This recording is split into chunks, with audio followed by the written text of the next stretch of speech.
On the 22nd of November 2022, at 18 years of age, I bought a Toyota Coaster bus with plans to convert it into my dream home on wheels to travel Australia. As you can see by these clips, it was and still is one of the best days of my entire life, and I'd worked so hard to find this bus and pay for it and get it home. This is what it looked like before, completely empty, and then the conversion began almost immediately. Step one was completely gutting the inside, and I'm really lucky my little sister wanted to help me for this, and we had a great time. This part was super time consuming, but honestly I was on such a high of getting the bus that I didn't care, and I wanted to be in the bus every single day just working on it. We removed pretty much everything, but one thing we did do is keep all of the parts as templates to use later, which you'll see later on. The entire ceiling was covered with old insulation, and here's the first thing that I would change if I could go back and do it differently. Yes, I would remove all the insulation, but I wouldn't have put all the time and effort into removing all of the old insulation glue. In all honesty, I could have just left it and worked on top of it, but at the time I just wanted a clean slate.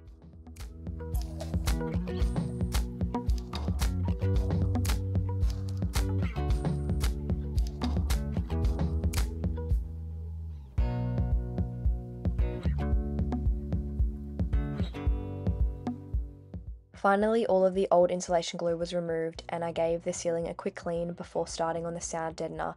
Once again, I was still on such a high that even such a small task gave me so much happiness and joy, and also it was super satisfying to stick it on.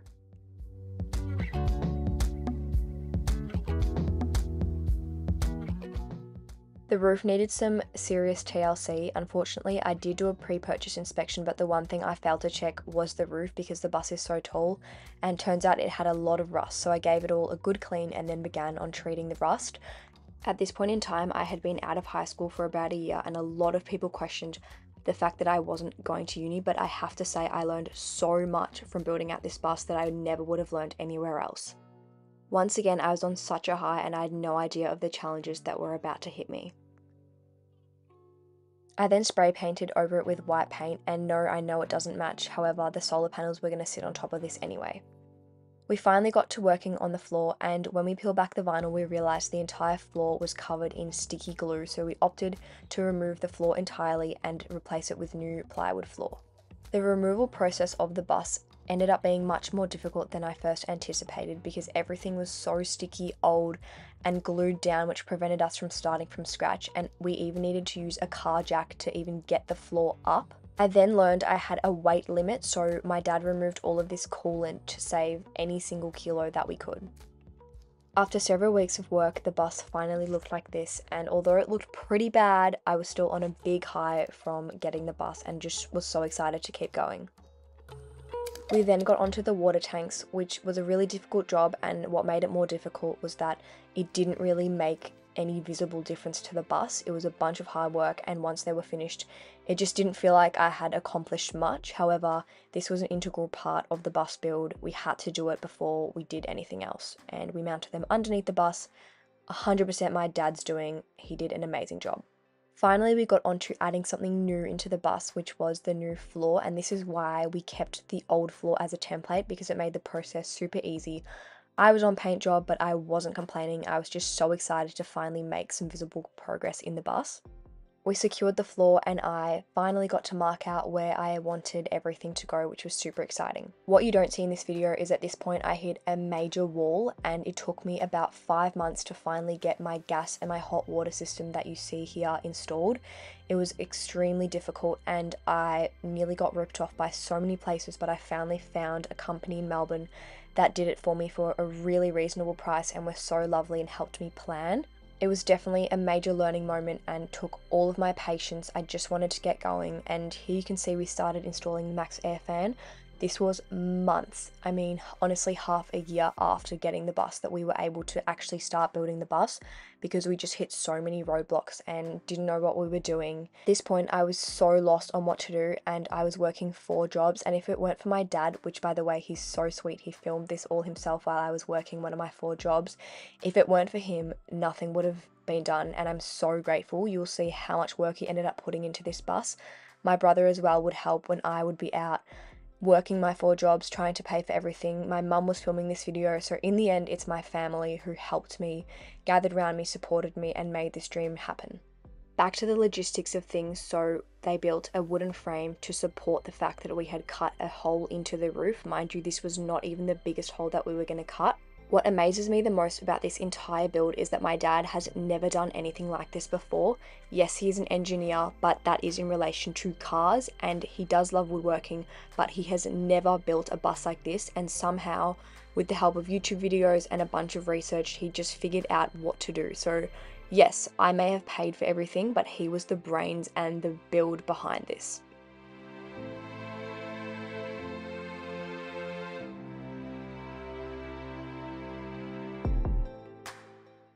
Unfortunately, my dad then went to Europe for 6 months, so I got started on anything and everything that I could.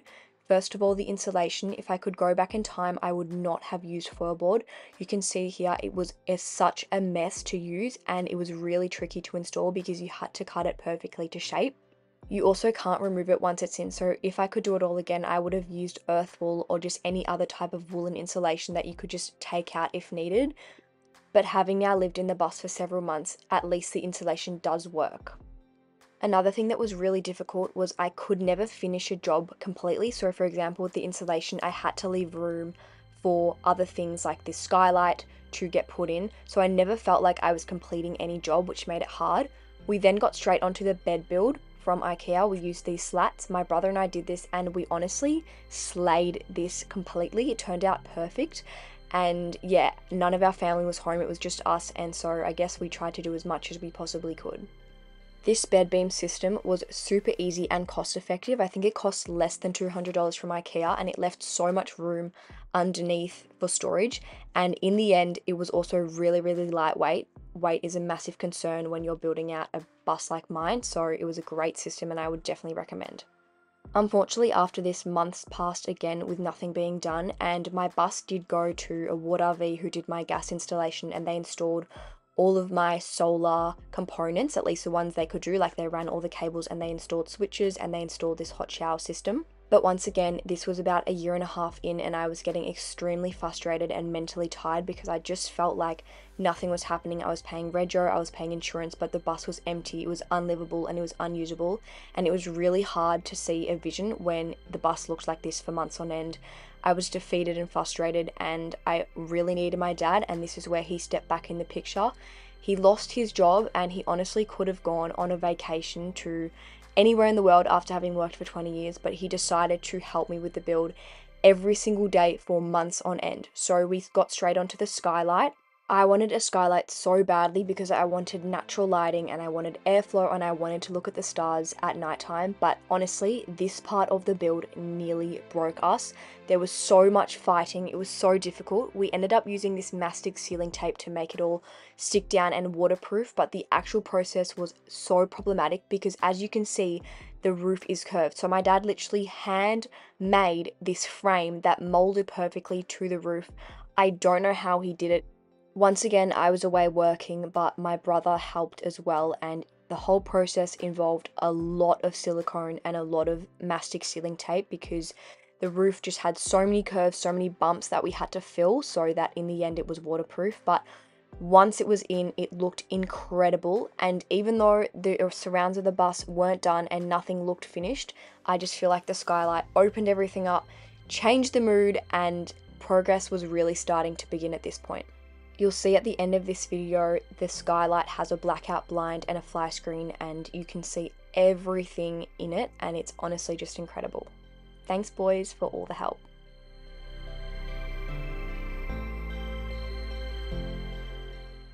This is where I started to get involved, and I used this process that I found on YouTube called a ticking stick to get all of the nooks and crannies of the bus, because all of our shelves had to basically be molded to the curves of the bus walls. This was really time consuming, but it's the part that I contributed, and then the boys were on the power tools and I was on tracing and then painting. I went with kitchen and bathroom paint, which I'm really glad I did because it's mold resistant and the bus does get extremely humid in summer. And yeah, I just painted absolutely everything, and here you can see the first shelf that we started building, which was the back shelf over the bed. The frame was once again my dad's design and execution because obviously everything needs to be as secure and sturdy as possible, but this is what it looked like in the end. And then we got onto, I reckon, the biggest challenge of the entire thing. We had to custom make these wooden beams that molded perfectly to the ceiling in order to even begin to line the ceiling with wood. Without these, there was no way we could install any timber slats to the ceiling.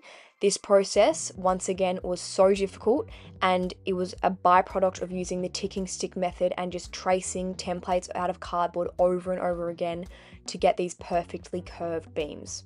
Months previously, I had ordered all of this wood. It's Australian native timber and it cost me over $2,000, but it's one of my favourite parts of the build, which you'll see at the end. I absolutely love it.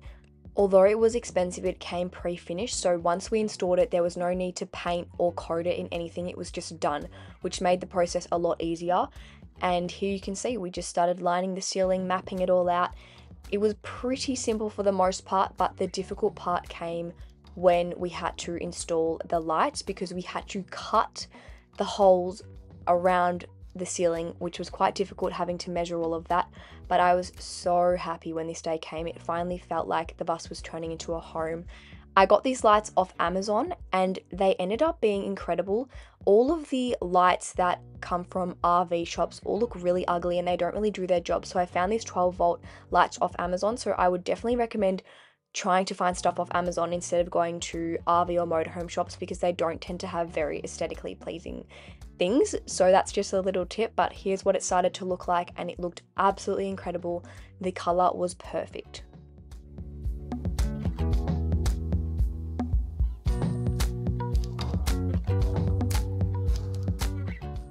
Once again, this was a job we had to come back to. We couldn't finish it because we had to build shelves and a bunch of other things, so we couldn't finish the ceiling, but it looked incredible.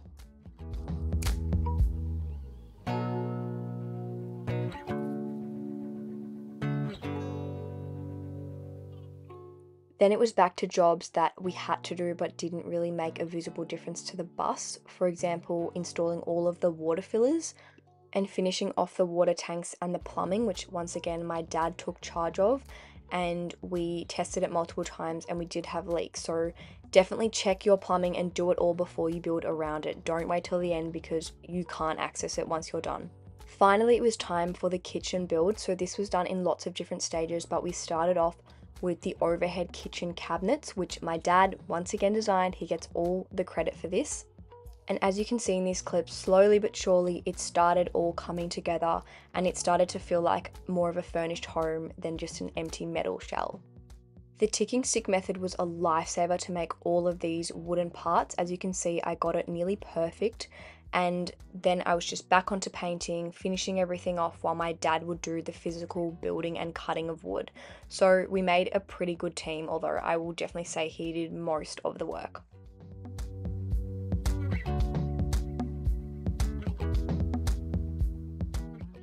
Then we got onto the kitchen cabinetry. So normal kitchens stand on legs, but however, this is obviously a moving vehicle. So we had to custom make a frame, which my dad made out of really strong wood, which got drilled and glued really intensely into the bus floor so nothing was going to topple over.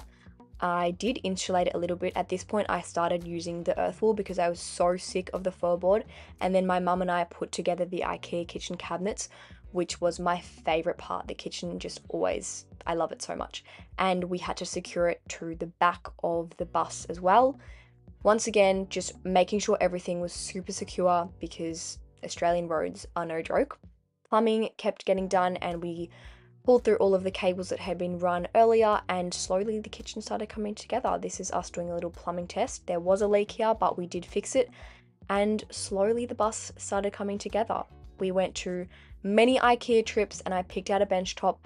I had to go with a thinner bench top because at this point we were really cutting it thin on weight, but my dad didn't like this bench top, but I liked it, and my sister and I spent hours putting together the drawers, which was a process because IKEA is not as easy as it looks. But as you can see here, I was in the bus day and night because I was just so excited. I felt like progress was finally happening.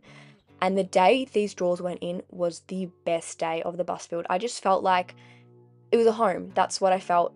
I felt I could see the vision coming together, and at this point I didn't realize how much I still had to go. You'll see all the challenges that came up after this, but this was honestly so rewarding, and it had been nearly 2 years at this point, so best day of my life.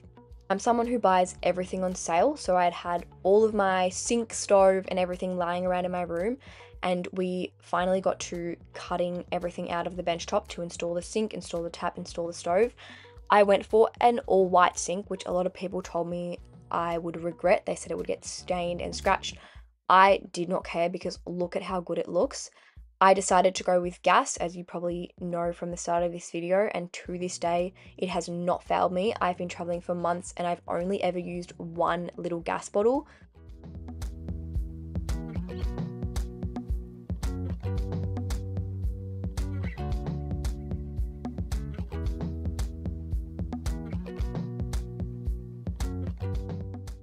I then installed a splashback. I didn't want a splashback, but I'm really glad I did do it because the water does kind of go everywhere. And I actually found these stick-on tiles. I wanted normal tiles, but I just couldn't do it with the weight of the bus. I found these stick-on tiles and they actually turned out really nice. And yeah, in the end, I am glad I got a splashback, but I really didn't want it. We then secured the bench top and the kitchen was basically finished and it looked incredible. Here you can see the stick-on tiles I used. They were really cheap and super lightweight, so definitely would recommend if you want to go down the tiling avenue. If I hadn't used these, I probably would have spent hundreds of dollars on actual tiles, and to be honest, I think they honestly would have smashed on all of the dirt roads that I ended up going on. We treated this kitchen build like you would a normal kitchen build in a house, in that we siliconed everything, it made everything waterproof, and yeah.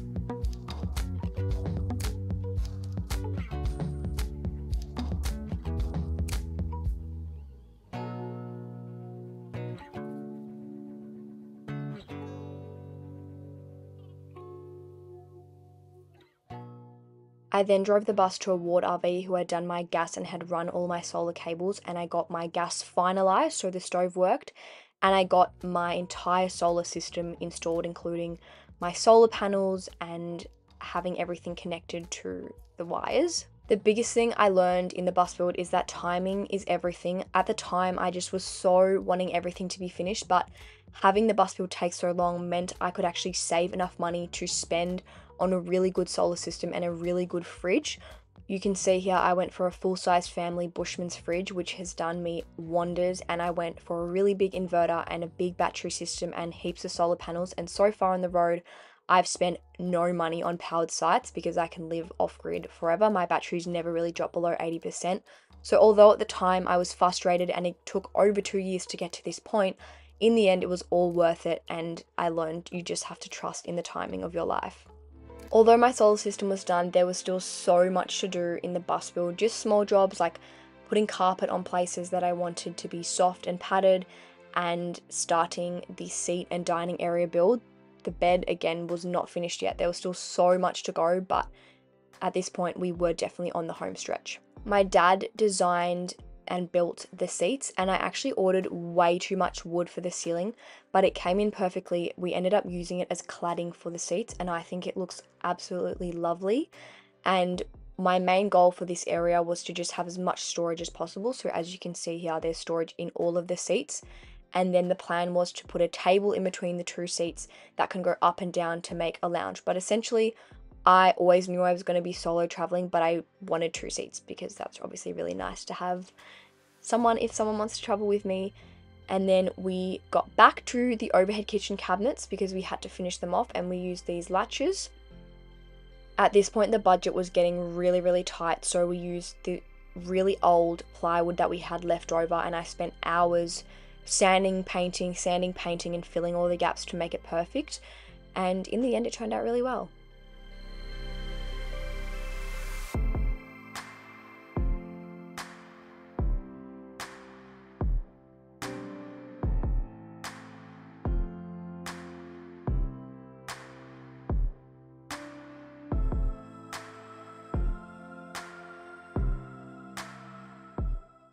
I had these little Sirocco fans that I wanted to install. So my solar system was completely hooked up, but my dad was able to install all of these little things because they're all 12 volt, and that was really helpful having him be able to do that. And we were then able to finish off the ceiling.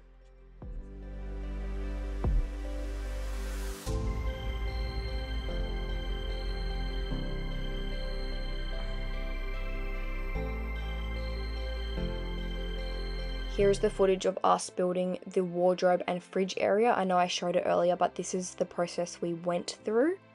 I used plywood for everything. I've seen a lot of people use MDF, but if MDF gets wet, it expands. So we use plywood for everything. And once again, the main objective was to just lock everything down and make it as sturdy and as safe as possible.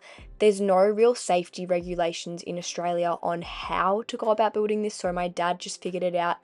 But everything was screwed down, Sikaflex down, and held together really well. So he did a great job. This is him hooking up the fridge. Absolutely legendary. And I was so happy with my fridge. Unfortunately, I couldn't get it in white, which I wanted, but I think in the end, black is really nice anyway. I wanted the wardrobe to be the same height as the fridge, otherwise it would look really weird.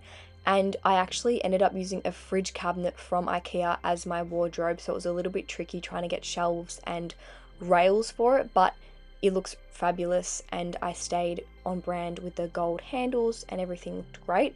My dad then built this shoebox at the front, so it's got storage at the top for more clothes and then little slots for shoes, which is so incredible.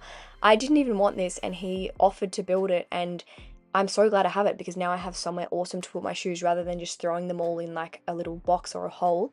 And in here was more storage for clothes. Back to the finishing touches, we put on the little cover for the skylight, which contains the blackout blind and the fly screen, and it looks incredible. It's one of my favorite parts of the build to this day. My dad finished off the seat build area, and then we finished off the Obed kitchen cabinets and put little gold handles on them, which I just got from Bunnings, so they matched the rest of the kitchen, which was looking incredible at this point. Finally, it was time for the bed build. We built this wall, and then there was a little gap, as you can see, because I was going to put a toilet underneath the bed. So this is my dad manufacturing the door. I had a little bit of that ceiling wood left, so it all ended up working out perfectly, even though I ordered way too much. I ended up using it all up, and this is him building a frame for the second seat, which he was finishing off simultaneously to doing the bed build. So the last little bits of woodwork were being completed.